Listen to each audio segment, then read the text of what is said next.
नमस्कार, आप देख रहे हैं एनबीटी ऑनलाइन। मैं हूं आपके साथ पल्लवी। और आज एक बार फिर से वही हुआ, यानी आर्यन खान को बेल नहीं मिली। अब आर्यन खान को बेल कब मिलेगी ये भी किसी को पता नहीं है। लगातार सुनवाई चल रही है और इस बार भी आर्यन खान को राहत नहीं मिली है। हमारे साथ सहयोगी स्वप्नल इस वक्त जुड़े हुए हैं। स्वप्नल, आज कोर्ट में क्या क्या हुआ? और इसी से रिलेटेड एक और सवाल मैं आपसे पूछना चाहूंगी, वो ये कि जिस व्हाट्सएप चैट का दावा एनसीबी करती रही है, कोर्ट में अब तक उसे पेश नहीं किया गया, उसको लेकर भी किसी तरीके की बातचीत आज कोर्ट में हुई है? देखिए पल्लवी, कल मुकुल रोहतगी जो आर्यन खान के वकील है, उन्होंने कोर्ट में जिरह की थी। उनकी तरफ से कंक्लूड कर दिया गया था स्टेटमेंट।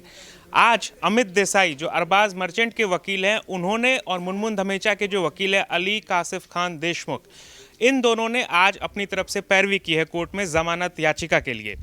चूंकि समय की कमी थी, 2:30 बजे सुनवाई शुरू होनी थी, लेकिन चूंकि पुराने कई मामले लिस्टिंग पड़े हुए थे, इस वजह से तकरीबन 1 घंटे की देरी से आज फिर सुनवाई शुरू हुई। और जाहिर तौर पर कोर्ट के पास ज़्यादा वक्त नहीं था, तो 5:30 बजे आज की सुनवाई को कंक्लूड किया गया।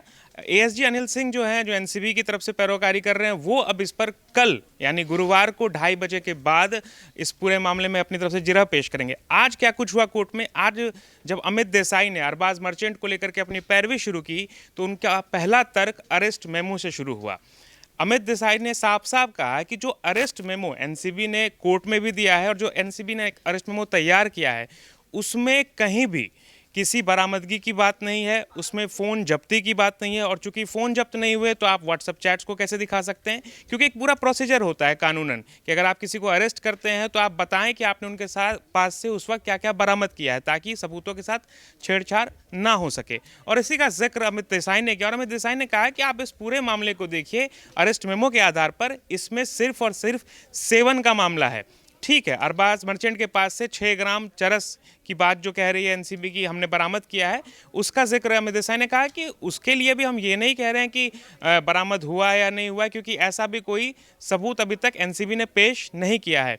अगर एनसीबी ये सेवन की भी बात कर रही है, जिसके आधार पर अरेस्ट मेमो में ये बात लिखा गया है, जैसे कि सेवन किया, तो इसको लेकर के कोई मेडिकल टेस्ट नहीं हुआ।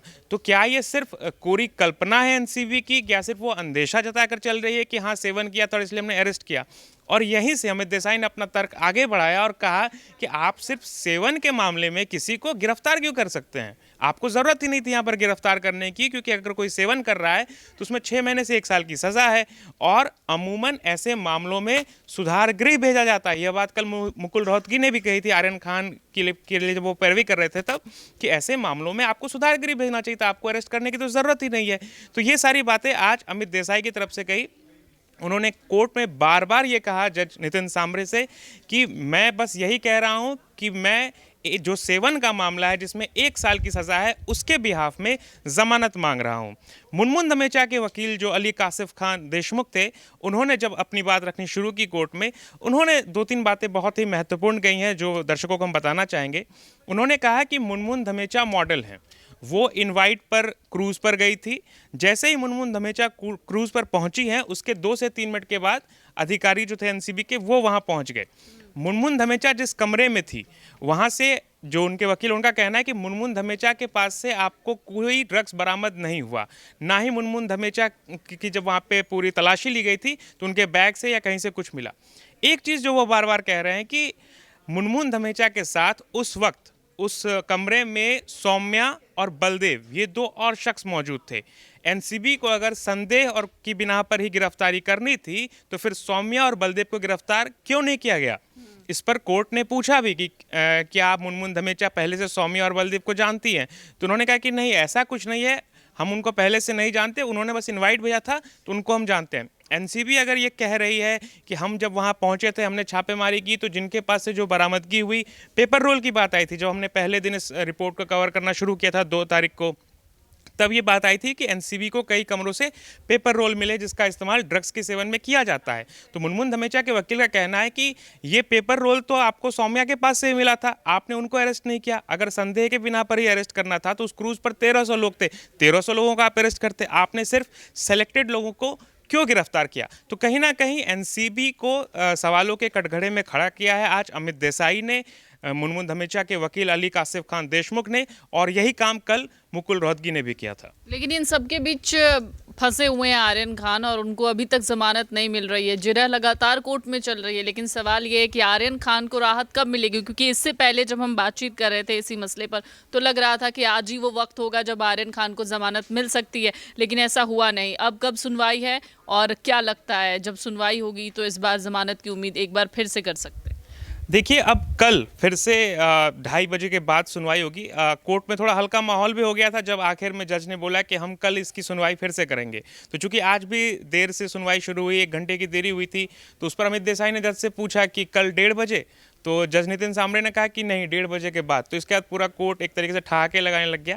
लेकिन फिलहाल कल 2:30 बजे के बाद से सुनवाई शुरू होगी। 2:30 बजे पोस्ट लंच का समय होता है कोर्ट में, और कल एएसजी अनिल सिंह अपनी तरफ से पैरवी करेंगे, जमानत का विरोध करेंगे, उसके लिए वो जिरह करेंगे। और जाहिर तौर पर तीनों लोगों के लिए, यानी आर्यन खान, अरबाज मर्चेंट और मुनमुन धमेचा, तीनों की जो जमानत याचिकाएं हैं उनका विरोध होगा, तो इसमें वक्त लगेगा। और साथ ही साथ अगर एएसजी अनिल सिंह इस बीच कुछ ऐसा तर्क रखते हैं जिस पर मुकुल रोहतगी, अमित देसाई या अली कासिफ खान देशमुख को कुछ कहना है, चूंकि ये तीनों के वकील हैं, तो वो भी बीच में इंटरप्ट करेंगे, कोर्ट से अनुमति मांगकर वो भी वहां पर अपना तर्क रखेंगे। तो चूंकि एक लंबी प्रक्रिया होगी, तो कल फिर 2:30 बजे के बाद से सुनवाई है। 5:30 बजे तक का लगभग वक्त है, क्योंकि आज भी 5:30 बजे कोर्ट में सुनवाई खत्म हुई है। कल भी यही हुआ था मंगलवार को। तो अब गुरुवार को भी 2 घंटे के अंदर क्या कुछ हो पाता है कोर्ट में, और उसके बाद जज फैसला सुनाने में कितना वक्त लेते हैं, ये देखने वाली बात होगी। फिलहाल जो लग रहा है उसके हिसाब से ये कि अगर कल जल्दी जल्दी सुनवाई खत्म हो जाती है तो फैसला आ सकता है, वरना फिर ये फैसले की घड़ी और आर्यन खान के लिए आगे बढ़ जाएगी। 30 तारीख तक आर्यन खान न्यायिक हिरासत में है, ये भी एक जानकारी है। तो 30 तारीख से पहले ही ये कोशिश है कि कम से कम जमानत पर, चाहे उनको जमानत मिले या फिर खारिज हो, जो भी हो, 30 तारीख से पहले इस पर एक फैसला हाई कोर्ट से आ जाए।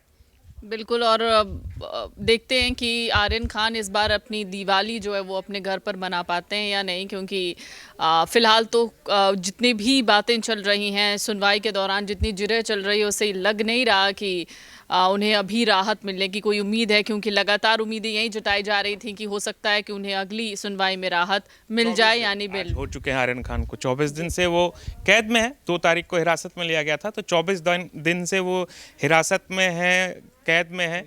और कोर्ट भी कहीं ना कहीं, अब चूंकि जिस तरह से बातें हो रही हैं कोर्ट में, जज भी इस चीज़ को कहीं ना कहीं मानते दिखे हैं कि हाँ, इसमें अब देरी हो रही है, जमानत दी जा सकती है। लेकिन अब कल कल एएसजी अनिल सिंह इस पर क्या तर्क देते हैं, क्या वो कुछ ऐसा सबूत रखते हैं, क्योंकि व्हाट्सएप चैट्स की भी बात हुई थी, माफ़ी चाहूँगा हम बता नहीं पाए पहले, व्हाट्सएप चैट का जिक्र हुआ।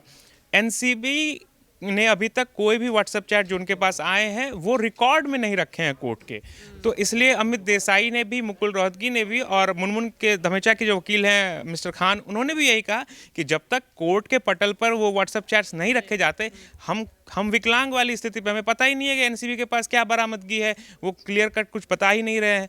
तो ऐसी स्थितियाँ हैं। तो कल हो सकता है कि अनिल सिंह अपने तर्कों में कुछ ऐसी बातें रखें, कुछ ऐसे सबूत रख सकते हैं जिसके बाद कि आर्यन खान के लिए जमानत मिलना मुश्किल हो सकता है। बिल्कुल। तो इस खबर से जुड़ी हुई जो तमाम अपडेट्स हैं हम आप तक लगातार पहुंचा रहे हैं। आप इस खबर के बारे में अगर और भी बहुत सी बातें जानना चाहते हैं तो हमारे साइट पर विजिट कर सकते हैं, यूट्यूब पर जाकर देख सकते हैं, हमारे फेसबुक पेज पर जाकर देख सकते हैं।